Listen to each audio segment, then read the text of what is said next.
Alors, qu'est-ce qu'il dit ce message? Les guetteurs auraient vu 3 guerriers pictes passer la frontière nord. 3 guerriers pictes? Bah ça va, non? On devrait pouvoir gérer comme invasion. Ah non, mais ils envahissaient pas. Ils rentraient chez eux. Ah putain, ouais, en fait, vous m'avez fait lever pour rien. Et salut à tous, on se retrouve pour l'épisode 38 de Warhammer Made by Amateur. Alors juste avant que vous soyez trop plein avec toute la bouffe que vous allez manger pour Noël, je vous propose cette partie. Je l'ai réalisée contre mon pote Julien qui est venu passer une nuit et une longue partie pour cette rencontre de l'Empire contre les Bretonniens. Alors c'est un scénario qu'on a mis en place, hein, c'est le scénario Ennemi à la frontière, hein, pour vous mettre un petit peu le contexte historique. À la frontière, pas très loin de Mariensburg, les impériaux et les Bretonniens ont entendu parler qu'une armée ennemie approchait pour contester un petit peu cette frontière. Et ils ont mobilisé des troupes, hein, chacun de leur côté. Les impériaux et les Bretonniens arrivent avec une armée de 2000 points d'ailleurs, hein, chacun de leur côté. Et arrivant à la frontière, voient soit les Bretonniens, soit les impériaux être mobilisés et s'approcher. Et donc ainsi démarre le combat. Alors les listes d'armées pour ce scénario d'ennemis à la frontière entre les impériaux et les Bretonniens. Les Bretonniens de Julien, il a pris le seigneur bretonien du Graal avec le bouclier du Graal, il n'a rien pris d'autre pour son équipement. Il a également pris derrière une magicienne montée avec le miroir d'argent niveau 2, avec le domaine de la vie. Elle a eu bien sûr les êtres du dessous avec un très beau jet de Julien et la vigueur du printemps, très bien joué de son côté. Il a eu également le porteur de la grande bannière bretonien avec le plus 1 en résolution de combat et bien sûr la lance de cavalerie et le serment du chevalier. Il a pris les 9 chevaliers errants avec la bannière plus 1 en force en charge. Il a pris 9 chevaliers du royaume et 10 chevaliers du royaume. Il a pris également un trébuchet et les chevaliers du Graal. En unité rare, j'ai oublié de parler aussi des 40 hommes d'armes et des 20 archers, 2x10. De mon côté, les impériaux, ils seront commandés par mon grand maître avec le gros runique, un vénérable Sisyphus bouclier, un quatuor de héros avec le capitaine grande bannière, le prêtre guerrier monté arme lourde, le prêtre guerrier à pied arme lourde et le mage niveau 1 PAM parchemin de dissipation. Mes unités de base, mes 39 halbardiers, mes 8 chevaliers de l'ordre du cercle intérieur, mes 10 arquebusiers, mes unités spéciales, mes 29 joueurs d'épée état-major, mes 10 chevaliers de la Reichsguard état-major, et en unité rare, mon Iliobolis de His et mon feu d'enfer. Voilà pour les listes d'armées. Mon mage est un mage de la lumière, il a chopé le premier sort, enfin le sort primaire de la lumière, j'ai pas eu la distorsion de Biruna, donc ça sera le mage tout simple qui balance le blast. Voilà pour les déploiements. Eh bien, les déploiements impériaux et bretoniens sont faits dans l'ordre, on va dire, non, pas en cachet, hein, mais sachant qu'on se connaissait très bien avec Julien et qu'on a l'habitude de faire des bâches, on s'est bien mis face à face. Hein. J'ai mis mon grand général et mes chevaliers de l'ordre sur mon flanc droit, hein. J'ai également mis mes Reichsguard là, à l'opposé sur mon flanc gauche. J'ai mis ma horde en plein centre avec mes joueurs d'épée et l'héliobolis de His qui accorde son invulnérable à côté. Mon feu d'enfer sur mon flanc gauche avec mes arquebusiers face aux Bretoniens qui eux avaient déployé sur le flanc gauche les chevaliers du royaume et les chevaliers du Graal quand même, hein, extrêmement monstrueux. Il avait mis ensuite sa grande horde en plein centre, son trébuchet derrière, ses chevaliers du royaume et ses chevaliers errants avec des archers sur chaque flanc. Voilà, les décors, les forêts sont toutes... la forêt la plus proche des Bretonniens est une forêt qui rend stupide si vous êtes dedans, c'est pour ça que les archers de Julien sont stupides, et la forêt qui est à côté de mes impériaux est une forêt de sang. Voilà, donc bien sûr les Bretonniens ont prié, alors que Julien a hésité à savoir s'il voulait prier ou pas, vu que c'est la première fois que Julien jouera les Bretonniens. Et donc pour ce scénario d'ennemis à la frontière, on est parti, et ça sera le premier tour des impériaux. Allez, on y va. Alors, pour le premier tour de mes impériaux, je fais une avancée légère, je ne me fais pas avoir, hein, je connais mes Bretoniens, je sais qu'ils sont brutaux si j'avance trop vite, donc je fais une avancée très très légère avec mes cavaliers pour me mettre à 19 pas, avec mes infanteries pour me mettre à 20 pas, sans plus, hein, vraiment sans plus. À la magie, je fais un 5 et 4, donc je lance le blast de l'héliobolis à 6 dés sur les graleux, je fais un irrésistible, mon fiasco en plus se passe bien. Et derrière, je tue 2 Graal, malgré deux chevaliers du Graal, malgré la bannière que les chevaliers du Graal portaient, qui leur donne une invulnérable 4+, contre la magie ou les tirs à force 5 ou plus. Donc j'arrive à arracher 2 graleux avec mon blast en irrésistible, je suis assez content. Par contre après derrière mon primaire de la lumière sur les graleux est dissipé sans problème. En tir, mon feu d'enfer est à 24 pas pile poil des chevaliers du royaume qui sont que 9. Je tire, je fais 22 tirs, touché sur 6+, bien sûr, hein, et je fais un -4 chevaliers du royaume. Bam, j'arrache 4 chevaliers du royaume à Julien. Ils n'ont pas de panique, et encore heureux, et mes arquebusiers tirent sur les mêmes chevaliers du royaume, mais eux ne font rien derrière. Donc voilà, un premier tour impérial quand même assez sanglant, hein. 2 chevaliers des Graal qui sautent et 4 chevaliers du royaume, c'est quand même pas mal. Pas de corps à corps bien sûr, donc on passe au premier tour de Julien.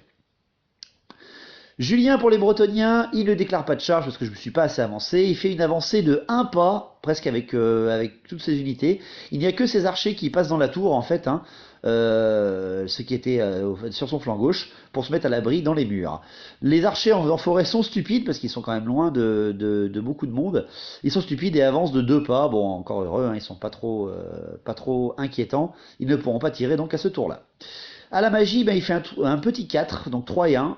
Il prend ses 4 dés, il tente les êtres du dessous à 21+, mais il le loupe, il n'arrive pas à atteindre les 21. Il visait mes chevaliers lourds, donc j'ai eu du pot. Tant pis pour lui, il est bloqué pour ça. Au tir, ben, le trébuchet vise le centre des joueurs d'épée, ben, bien sûr, c'est fait pour, hein, mais il dévie de 8 dans le No Man's Land, donc dommage. Le premier tir du trébuchet est loupé, et les tirs des archers dans la tour tirent sur mes chevaliers de l'ordre du cercle intérieur et m'en butent un. Voilà, ils sont 10, ils ont bougé, ils sont à longue portée, et ils me font un one-shot sur 10 tirs, et ils me tuent un chevalier. Bien joué, heureusement qu'ils ont le maître des épées, enfin le maître du savoir, le maître de l'ordre avec eux. C'est une honte, c'est une honte. Dommage pour moi. Donc le premier tour se termine, ben comme ça, un premier tour assez timide, mais bon, c'est homme contre homme, donc une fois que ça va taper dedans, ça va taper sec. Le tour 2. Le tour 2 des impériaux, et ben ma Race Guard déclare une charge sur les archers, et je me loupe. Ah, je suis assez déçu, en plus, en tirant en riposte, Julien m'enlève un Race Guard. C'est quoi ces flèches en mousse, sérieusement? Elles sont hyper puissantes. De plus, je déclare une charge avec mes chevaliers de l'ordre sur la tour parce que je veux bouter ces archers qui m'ont enlevé un chevalier et je veux les faire fuir, je veux occuper ce terrain. J'envoie donc mon gros bloc rouleau compresseur sur cette unité. À la riposte, je n'ai rien en tir en riposte, hein. Pour le reste, je fais une avancée légère, je me mets à 19 pas avec mes halbardiers et mes joueurs d'épée, je me déploie un peu en éventail avec mon néoboliste en plein centre. Pour ce qui est de la magie, je fais un double 3, donc je fais pas de canalisation non plus. Je tente les Liobolis à 6 dés sur les chevaliers du Graal, je le réussis encore. Julien loupe sa dissipation, et je tue encore 2 chevaliers du Graal, donc je suis assez content, j'en ai enlevé 4, ils font déjà beaucoup moins peur. Les tirs, le feu d'enfer retire sur les chevaliers du royaume, je fais 16 tirs, mais j'ai une seule blessure qui passe, et il me fait une belle invulnérable de la dame. Bien joué, et les arquebusiers retirent sur les chevaliers du royaume pour ne rien faire encore une fois. Ah, c'est dommage, hein, ça ne passera pas pour ce tour-là. Au corps à corps, le corps à corps, eh ben, c'est tout simple, mes chevaliers de l'ordre contre les archers. J'en bute 7, il me fait rien en retour bien sûr.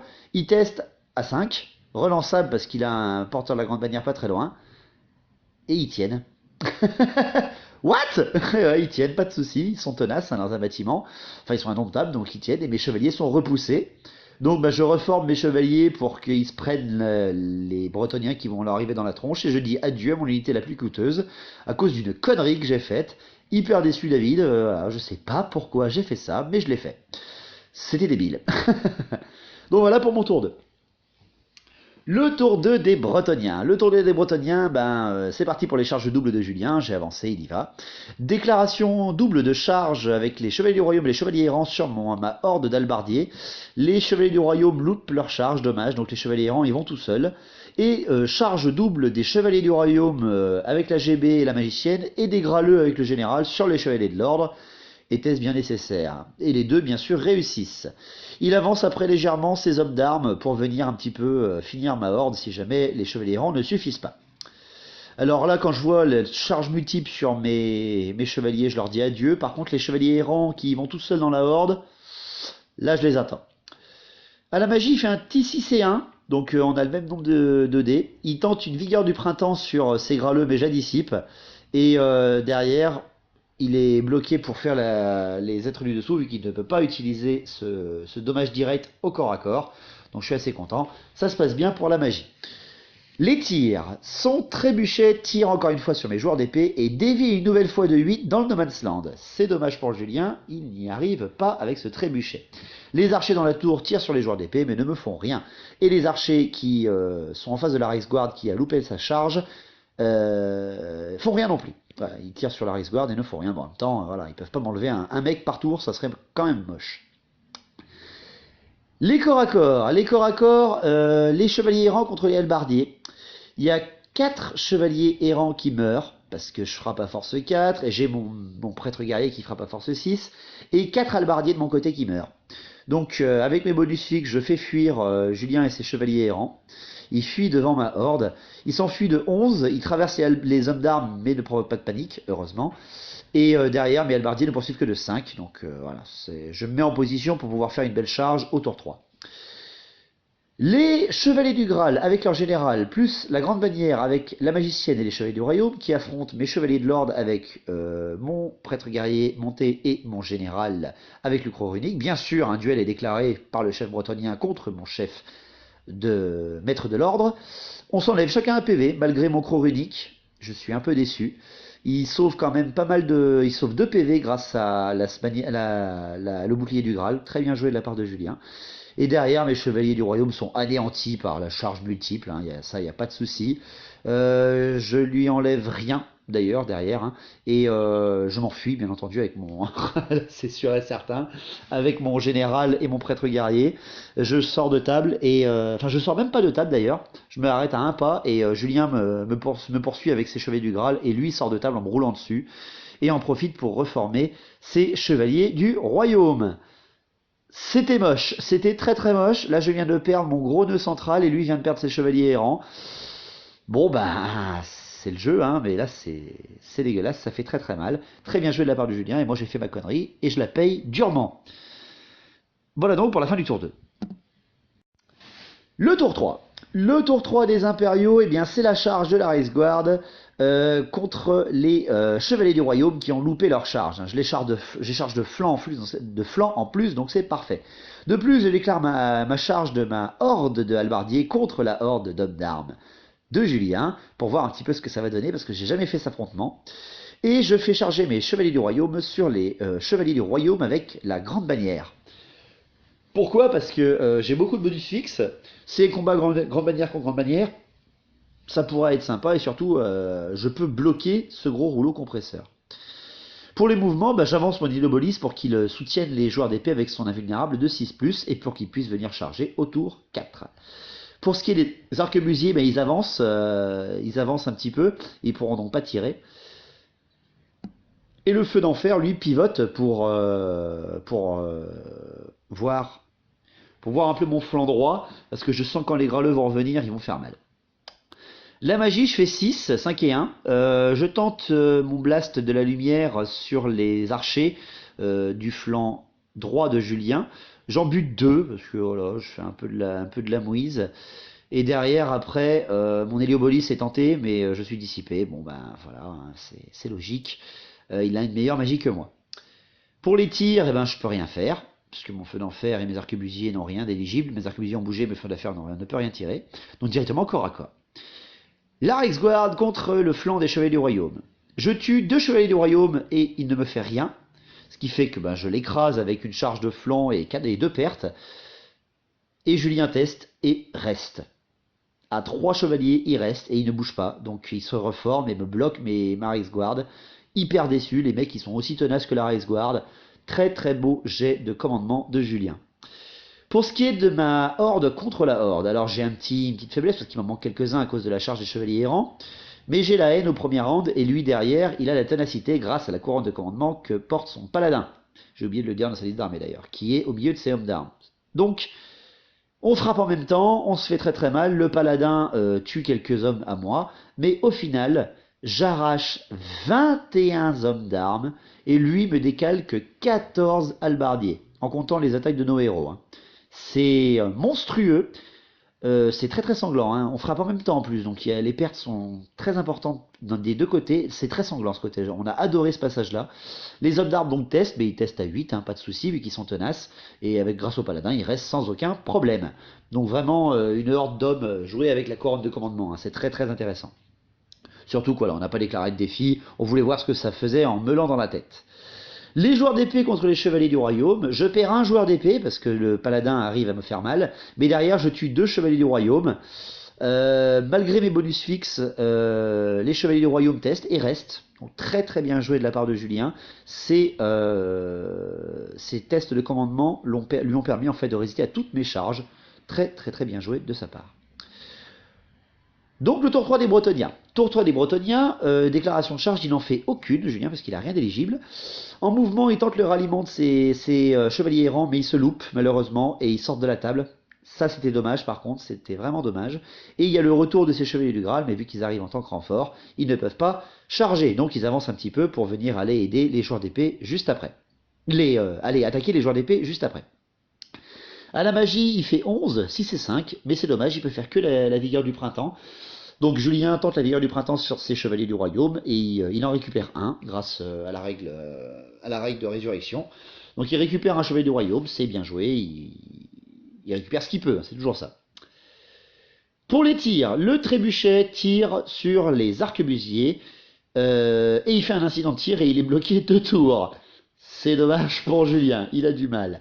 Et les 8 archers tirent sur mes arquebusiers et en butin, ça va, pas de souci. Les 3 archers qui sont seuls dans la tour tirent sur l'Héliobolis, qui est libre en cible, mais ils ne lui font rien, hein, il est assez résistant quand même par rapport à ses petites flèches en mousse grâce à sa grosse endurance. Donc les corps à corps de la fin du tour 3, les chevaliers du royaume qui sont plus que 3 qui affrontent la Rexguard, je tue encore un chevalier du royaume, mais il reste indécrottable les mecs. Donc très bien joué de la part de Julien. Les halbardiers contre les hommes d'argent, contre les hommes d'armes, on se tue chacun 13 hommes. 13 hommes.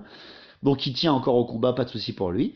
Et après les chevaliers du royaume plus la grande bannière contre les joueurs d'épée avec la grande bannière. Je perds 4 joueurs d'épée, mais je lui tue 2 chevaliers du royaume. Donc c'est une égalité par rapport au bonus fixe derrière. Donc on reste au combat. C'est moche, c'est très très moche. Voilà, il m'a bien contré mes charges, très bien résisté au tour 3, Julien. C'est joli. Cette défense de frontière est âprement disputée. Le tour 4. Tour 4 des Impériaux, j'utilise ma tactique, je déclare ma charge de soutien de mon Héliobolis sur les chevaliers du royaume avec la grande bannière pour aller aider mes joueurs d'épée. De toute façon, j'ai plus grand chose d'autre à faire, hein. Je peux pas faire d'autres mouvements parce que je suis entièrement bloqué au corps à corps avec mon feu d'enfer, j'ai pas envie de le bouger trop souvent. À la magie, je fais qu'un 5 et je tente un regard embrasé là, de Shem avec mon magicien, mais je suis dissipé. Voilà. Et de plus, je suis dissipé parce qu'il utilise son miroir d'argent, Julien. Donc il me balance une touche de force 6 dans la tronche de mon mage qui perd directement un PV.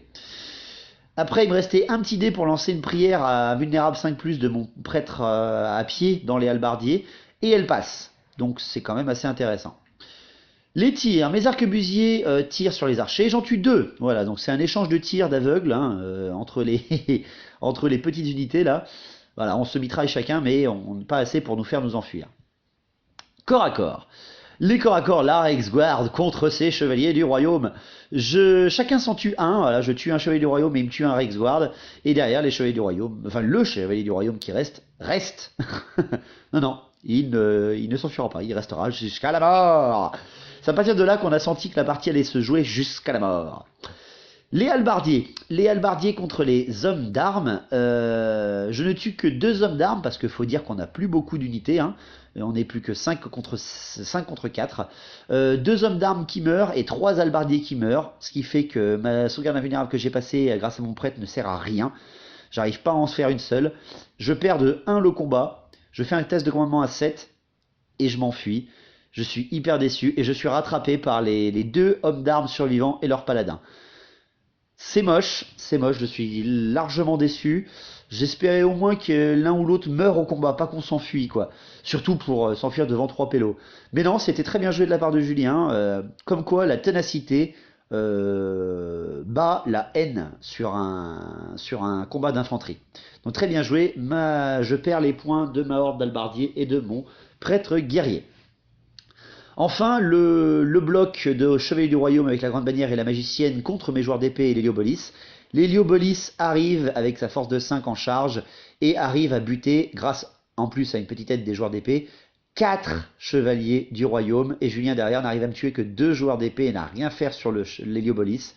Les Chevaliers du Royaume perdent et tombent à un commandement de 4. Même relançable, Julien se loupe et il s'enfuit. Je déclare une poursuite avec mon Héliobolis qui les rattrape et les massacre pendant que mes joueurs d'épée se reforment pour faire bien face aux Chevaliers du Graal qui vont arriver juste après. J'arrive à arracher à mon tour un gros bloc très cher à Julien. Il était extrêmement déçu à la fin de mon tour 4. Là, ça a été un coup au moral. Malgré les pertes qu'il m'avait causées, il était encore gagnant en termes de points. Mais là, voilà. Ces graleux étant beaucoup moins nombreux, il perd sa magie, il perd sa grande bannière. On se fait mal l'un et l'autre. Très très bien joué. C'était très disputé en tout cas. Le tour 4 bretonien. Le tour 4 bretonien, bien sûr, la charge des Chevaliers du Graal avec leur général sur les joueurs d'épée. J'ai beaucoup de bonus fixes, mais les graleux font mal. De plus, les hommes d'armes chargent le feu d'enfer, parce qu'ils veulent tomber cette machine de guerre immonde, mais ils se loupent, il loupe la charge de ces hommes d'armes, dommage. Pour la magie, il ne peut plus rien faire. Pour les tirs, ces archers dans la tour tirent sur l'Héliobolis, mais ne font rien. Et les archers qui sont en face des arquebusiers tirent, ils m'en tuent 2, voilà, on se mitraille l'un l'autre, mais pas beaucoup de pertes, et on réussit nos tests à chaque fois. Corps à corps, donc la Rexguard contre le Chevalier du Royaume qui est en train de tenir cette ligne depuis quand même 3 rounds de corps à corps. Eh bien, le Chevalier du Royaume finit par mourir glorieusement au combat, ce qui fait que je reforme ma Rexguard pour qu'elle vienne un petit peu menacer le centre, ou alors mon flanc gauche, mon ancien flanc gauche, et surtout venir enlever ces hommes d'armes. Et enfin, les joueurs d'épée contre les Chevaliers du Graal, je tue 2 Chevaliers du Graal, parce que quand même les mecs frappent fort et assez nombreux quand même, j'en ai une trentaine quand même. Et en face, je perds 5 joueurs d'épée. Mais bon, les mecs sont tenaces avec la règle du capitaine de l'Empire à 3D de changer de commandement les 2 plus petits. Avec la grande bannière, ça ne bouge pas et les mecs restent au combat. Donc fin du tour 4, la table est déjà grandement nettoyée. Et le scénario de Ennemi à la frontière se dévoile, car on vous fait la surprise pour ces vacances de fin d'année de vous dévoiler ma nouvelle armée que j'ai achetée en occasion.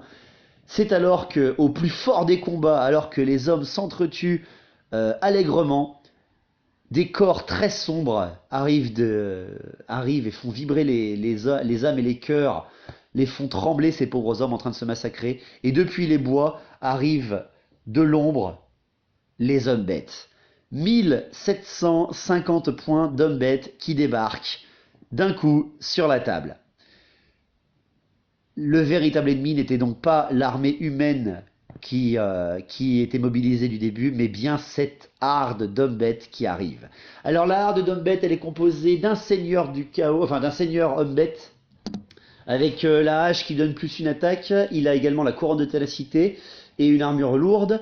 Il possède avec lui un chaman niveau 1 de la bête et un porteur de la grande bannière avec la bannière qui donne plus en force à son unité à lui-même. Il a 40 gore avec lui, il a une autre unité de 29 gore, il a 2 x 10 un gore. Il est accompagné de 3 minotaures et d'un 6 gore. Voilà la surprise, voilà véritablement le scénario Ennemi à la frontière. Donc, les hommes bêtes étant arrivés, ils arrivent comme des renforts à la fin du tour 4. Ils ne peuvent pas bien sûr déclarer de charge et pas faire de mouvement. Donc c'est à ce moment-là que les hommes ont droit à une cessation d'hostilité et à une reformation gratuite s'ils réussissent leur test de commandement. Tout le monde réussit les tests, ce qui fait que Julien et moi décidons de mettre de côté nos griefs et d'enfin affronter l'engeance chaotique qui se dresse devant nous et d'essayer de survivre à cet ennemi à la frontière qui se mobilise contre nous et qui nous frappe au moment le pire, car tous nos régiments sont affaiblis et il va falloir essayer de survivre ou alors de combattre jusqu'à la mort. Donc le tour 5 des impériaux. Je ne déclare pas de charge. Ma Rexguard oublie en fait ses attaques contre les hommes d'armes ou quoi que ce soit. S'étant reformée juste avant, eh bien elle fait un repli stratégique, vers le centre de la table, pendant que mes joueurs d'épée et mon Héliopolis, les joueurs d'épée étant libérés du combat vu qu'il y a une fin d'hostilité avec les Chevaliers du Graal, et que l'Héliopolis s'est reformé, tout le monde se retourne et approche de la statue centrale pour essayer de former une ligne de bataille cohérente face à ces hommes bêtes. Pour la magie, je fais un double 6.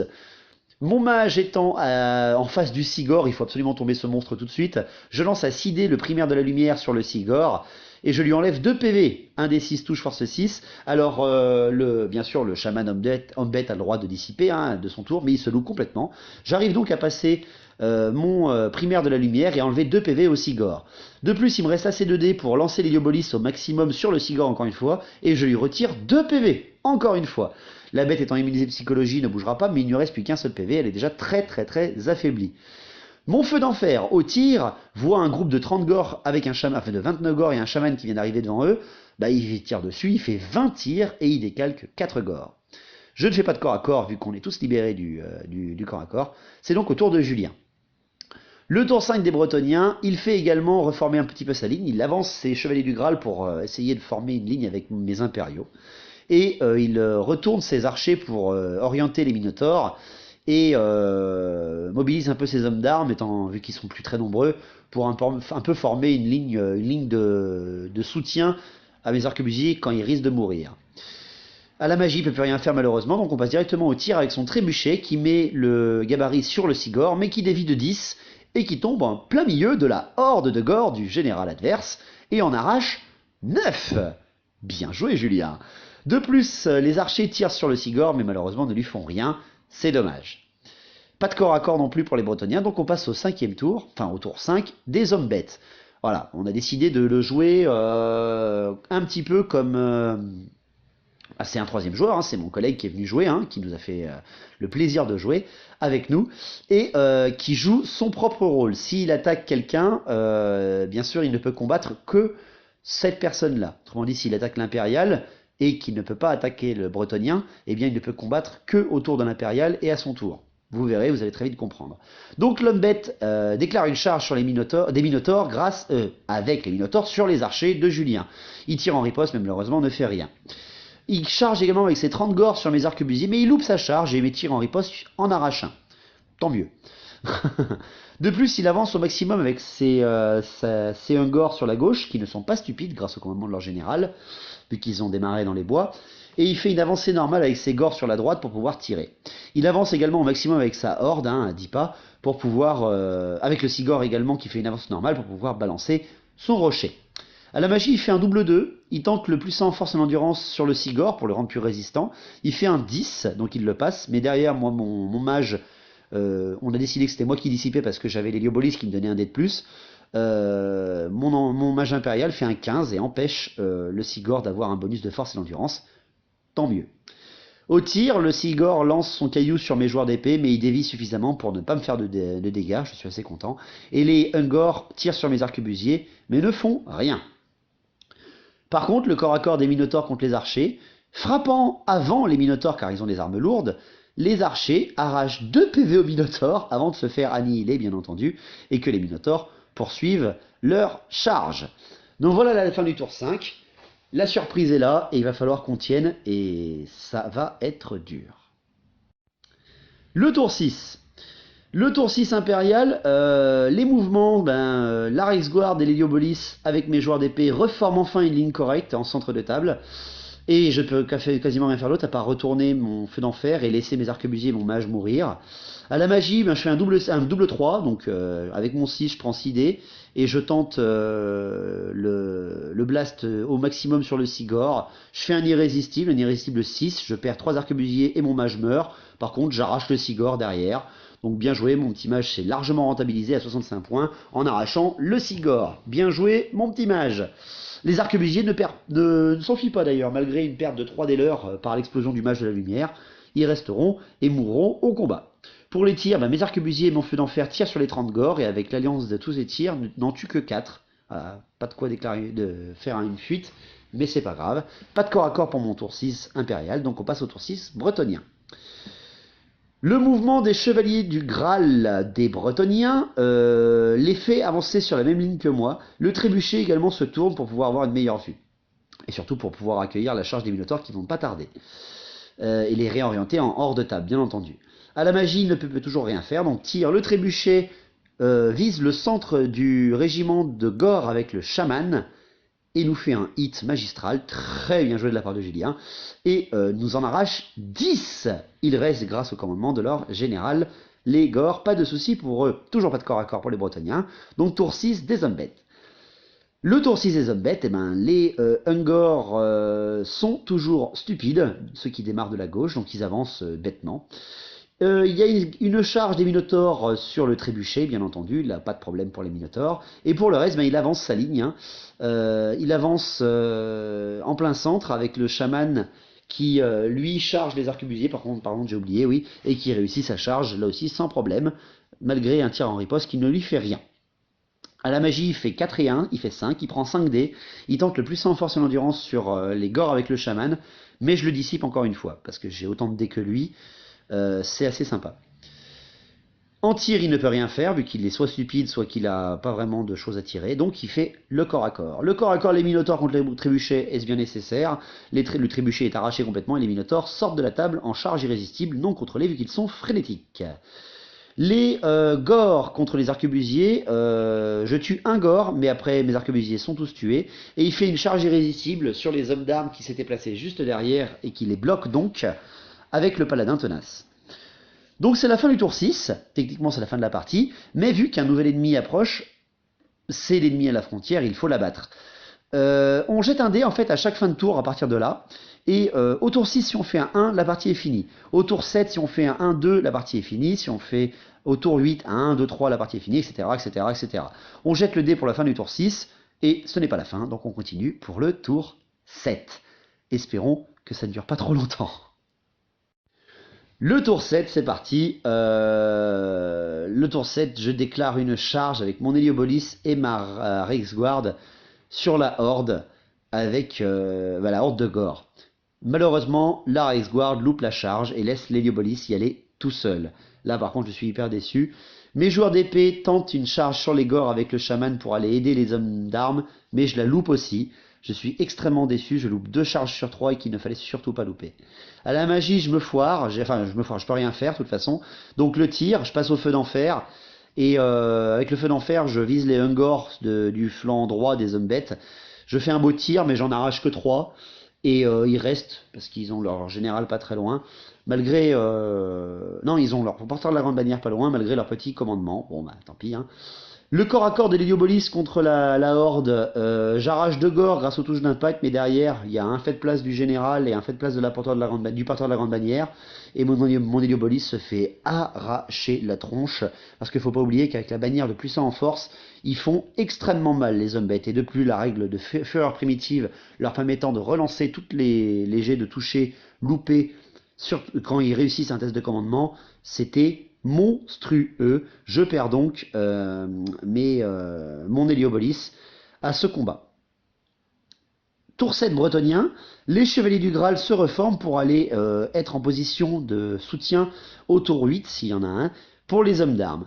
Pas de magie, pas de tir, parce qu'il a tout perdu. Donc corps à corps, les hommes d'armes avec le paladin contre l'énorme bloc de Gore. Il tue 2 Gore, Julien, et perd ses 2 hommes d'armes. Il ne reste que le paladin, à commandant 8 tenaces, et il reste. Bien joué, gros! Bien joué, mon gars! Donc, très bien joué de la part de Julien. Ses Bretoniens tiennent, son Bretonien tiennent au combat, ce qui va permettre après, s'il réussit à survivre au tour 7 des hommes bêtes, à faire une belle charge de soutien avec ses Gralots. Donc, le tour 7 des hommes bêtes, déclaration de charge des Gore sur la Reiksguard, de la Horde de Gore sur la Reiksguard, mais il la loupe. Dommage. Déclaration de charge des Ungors sur le feu d'enfer, sur son flanc droit, et mon collègue Lilian loupe la charge. Oh, c'est dommage, quel dommage, c'est bête, hein. À la magie, par contre, il fait un 6 et un 2. Il prend donc 6 dés et tente le puissant en force et l'endurance pardon, sur sa horde, et il fait un irrésistible. Et avec son irrésistible, qui est en plus un irrésistible pas très méchant, il ne perd rien du tout en gore.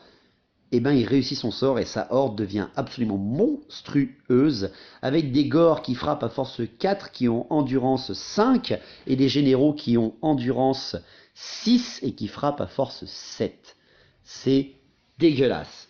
Pas de tir, le corps à corps du paladin se passe extrêmement bien, il fait encore des pertes dans les gores et il tient, enfin il fait une égalité par rapport au résultat de combat, ce qui fait qu'il tient encore à corps sans aucun problème. Donc la fin du tour 7 se déroule un petit peu sur un quiproquo. Je viens de perdre mon Héliobolis par une charge audacieuse que j'ai loupée, dommage. Donc on jette pour savoir si l'ennemi à la frontière s'arrête maintenant, et on fait un beau 5, donc on continue, pas de souci, pour un tour 8. Le tour 8 c'est parti, on est esselé, on est très crevé, et c'est le moment où il faut être honorable. La horde en face est monstrueuse. La horde est monstrueuse. C'est certainement là, à ce moment-là, qu'il faut surtout pas y aller. Mais bon, c'est le tour 8. J'ai perdu mon général. J'ai la Reichsguard. J'ai les joueurs d'épée. Allez, j'y vais. Je déclare une double charge Reichsguard avec joueur d'épée sur la horde de Gore. Et je réussis ma double charge. Voilà, ces deux unités tenaces, je peux espérer au moins tenir un tour complet. À la magie, je ne peux rien faire, donc je passe au tir. Mon feu d'enfer tire sur les Ungor qui ont voulu le charger, et en bute 2, c'est assez cool. Mais il reste au combat. Pour le corps à corps, donc le corps à corps de la horde contre mes Geash, mes Reichsguard et mes joueurs d'épée. Je bute 7 Gore en tout. Par contre, le général adverse me bousille 4 chevaliers de la Reichsguard, et les Gore m'arrachent 5 joueurs d'épée. Les deux unités étant tenaces, heureusement, avec la grande bannière toujours vivante, la Reichsguard et les joueurs d'épée restent au combat pour le tour 8. Chaud patate. Tour 8 bretonien, déclaration de charge des derniers chevaliers du Graal avec leur seigneur pour aller sauver leur paladin. Et ils y arrivent. Très belle charge de Julien, encore une fois. Donc il vient au corps à corps contre les Gores avec le chaman. Pas de magie. Les tirs des archers qui sont dans la tour sur les Minotaures qui viennent... non, pas sur les Minotaures, sur les Ungor, ne fait rien. Non, si. Qu'est-ce que je raconte? Il tire sur les Minotaures, oui. Pourquoi il tire sur les Minotaures? Oh, si, il tire sur les Minotaures qui... Maintenant, ils sont hors de table. Comment ça se passe? Je suis zappé. Attendez, je relis mes notes. Ah oui, non. Ils tirent sur les Ungor et ne font rien. Le corps à corps des Gores avec le chaman contre les chevaliers du Graal, le paladin et leur général. Les Bretoniens n'ont absolument aucune perte, et en face, les Gores sont annihilés, enfin pas annihilés, mais il en bousille 5, ce qui fait qu'au résultat de combat, bien sûr, ils s'enfuient, et ils sont rattrapés par les chevaliers du Graal qui font un 10, et par le paladin qui fait un 9.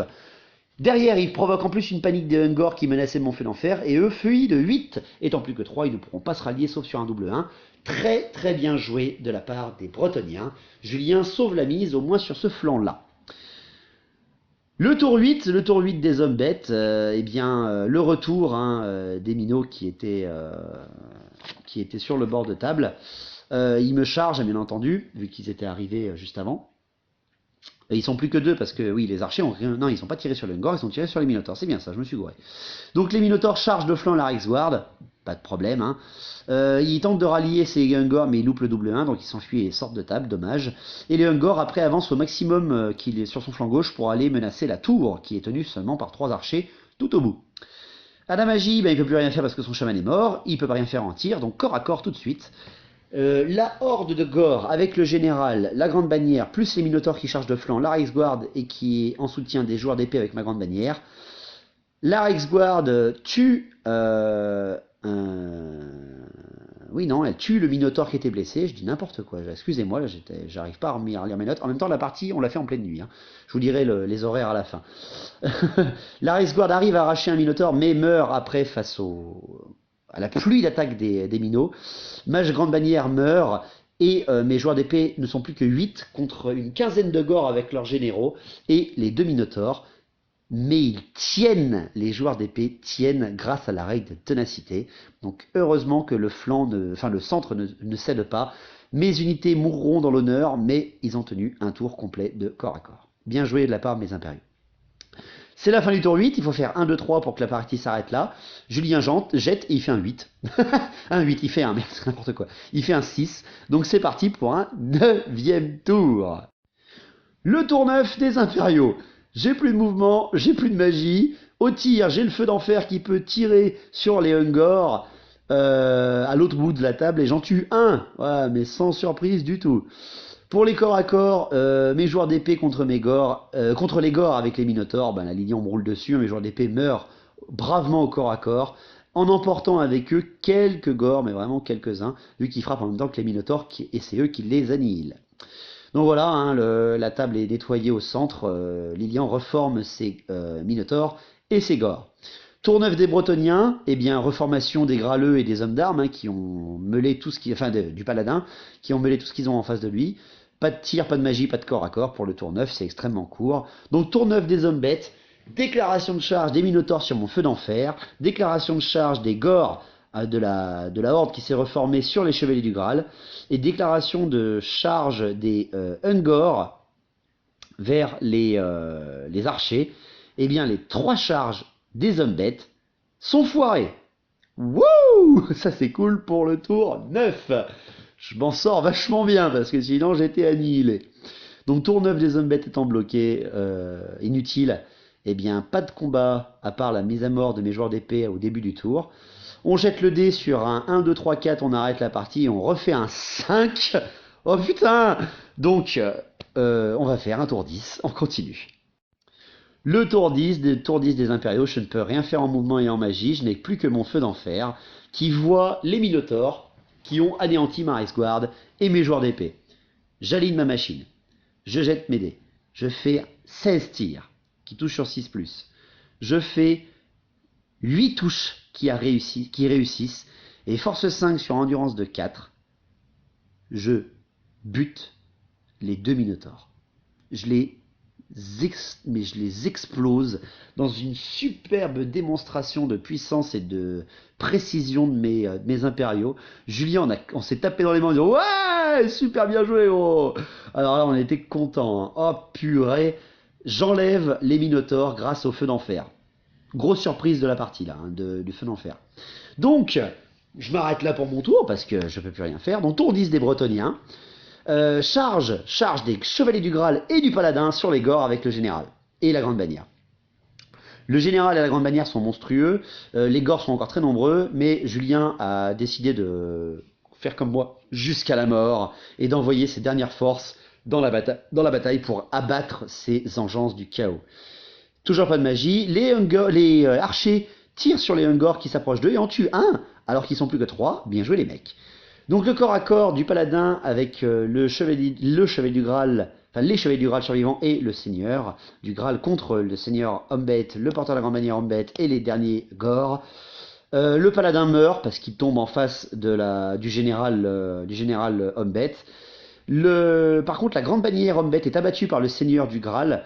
Julien perd un chevalier du Graal et tue derrière 3 hommes bêtes. Donc les hommes bêtes perdent, mais ils sont tenaces grâce à leur général et ils restent au combat par une belle démonstration de résistance. Bien joué de la part de Lilian. Donc au tour 10 de Lilian, déclaration de charge des Ungors sur la tour. Ils arrivent leur charge, mais ils en perdent 2 au tir en riposte des 3 archers survivants. Donc pas mal, ils résistent vachement bien les petits archers. Les Ungors dans corps à corps, parce qu'ils ne peuvent plus faire de tir ni de magie, contre les archers. Gros combat de veau parce qu'il n'y a rien qui se passe des deux côtés. Les archers testent et restent, donc ils repoussent les Ungors. Bien joué, ces foutus archers ont résisté à une charge de cavalerie avec un maître d'ordre et à des Ungors. Bien joué Julien. Et les Gors avec leur général contre les Graleux avec leur général. Julien tue 2 Gors et le chevalier du Graal. Le chevalier du Graal restant en fait est tué par le général adverse. Mais malgré la perte de sa bannière et la gain des points de combat des hommes bêtes par rapport à son seigneur bretonien, Julien fait un superbe jet de commandement et le seigneur bretonien restera jusqu'à la mort. Waouh, très très bien joué de la part de Jus. Donc voilà, le seigneur bretonien reste contre la demi-douzaine de Gors et le général adverse en face de lui. Donc, c'est la fin du tour 10. C'est sur un 6 que la partie finit. Il faut faire que un 6 pour que la partie continue. Et là, avec Julien, on s'est regardé, on a fait, ouais, même pas besoin de le lancer. On finit par un tour 11. Allez, c'est parti pour le dernier tour de la partie. Allez, le tour 11, mes impériaux malheureusement ne peuvent plus servir à rien vu qu'ils n'ont plus que le feu d'enfer. Donc on passe directement au tour 11 des Bretoniens. Les archers tirent sur les Ungors et en bousillent encore 2. Bien joué les mecs. Et au corps à corps, le général déclare un défi face à face. Les deux généraux s'affrontent en défi. Alors, le général Humbet perd un PV et ne fait rien en retour au général du Graal. Et ça reste là pour le corps à corps, donc bien joué. Le tour 11 des Humbet, les Ungors chargent la tour, encore une deuxième fois, ils n'ont rien parce qu'en retour là ils peuvent pas tirer les archers. Hein. Les Ungors au corps à corps donc tuent 2 archers et perdent un des leurs, ce qui permet quand même à provoquer la panique de Julien et de son dernier archer, dommage. Et les 3 derniers Ungors survivants prennent la tour par un âpre combat de veau quand même, hein, c'était moche. Et le duel final du Bretonien contre l'Humbet. Donc le duel a quand même duré 2 rounds supplémentaires, mais on a voulu voir jusqu'au bout ce qui se passait. Malgré encore la perte d'un PV sur son général bretonien, Julien, par un odieux procédé ou par une démonstration pure et dure de la défense de la dame pour son seigneur, qui ne perd rien de rien en commandement et son dernier PV qui ne tombera pas, le chevalier du Bretonien du Graal arrive à décapiter le seigneur Humbet, à provoquer la panique des Gors et à les rattraper. Ah non, mais on était sur le cul. Julien, son seigneur bretonien, increvable. Donc, à la fin du tour 12, parce qu'on a calculé, une partie qui a démarré à 21h et qui s'est finie à 2h30 du matin. Ah, c'était long. Lilian n'est pas annihilé parce qu'il a encore quelques Gors dans la tour. Moi, je ne suis pas annihilé parce qu'il me reste un feu d'enfer. Et le grand vainqueur de ce scénario ennemi à la frontière, c'est bien sûr Julien, qui a perdu toute son armée, mis à part son seigneur. Donc félicitations à Julien pour sa première partie des Bretoniens. J'espère que la petite surprise vous a plu. L'armée que vous avez vue, c'est à peu près les 2 tiers de mon armée Humbet. Il m'en reste encore derrière. Hein. J'ai encore des chars, j'ai encore des chars, j'ai encore un bon bloc de gore et des centicorps. Peut-être même d'autres qui vont arriver à Noël. Bref, j'espère que ça vous a plu. C'était la petite partie de Noël. Alors, il y en aura une autre, un spécial avec mon Père Noël foufou. Je vous souhaite à tous une bonne fin d'année. On va pas beaucoup se voir à part une petite partie spéciale peut-être si j'ai le temps avant le nouvel an justement avec mon Père Noël fou. Et puis écoutez, passez de bonnes fêtes de fin d'année et puis je vous fais pas la blague à l'année prochaine mais on se voit quand même avant. Allez, portez-vous bien, longue vie à Battle au vrai Battle et profitez. Allez, à la prochaine.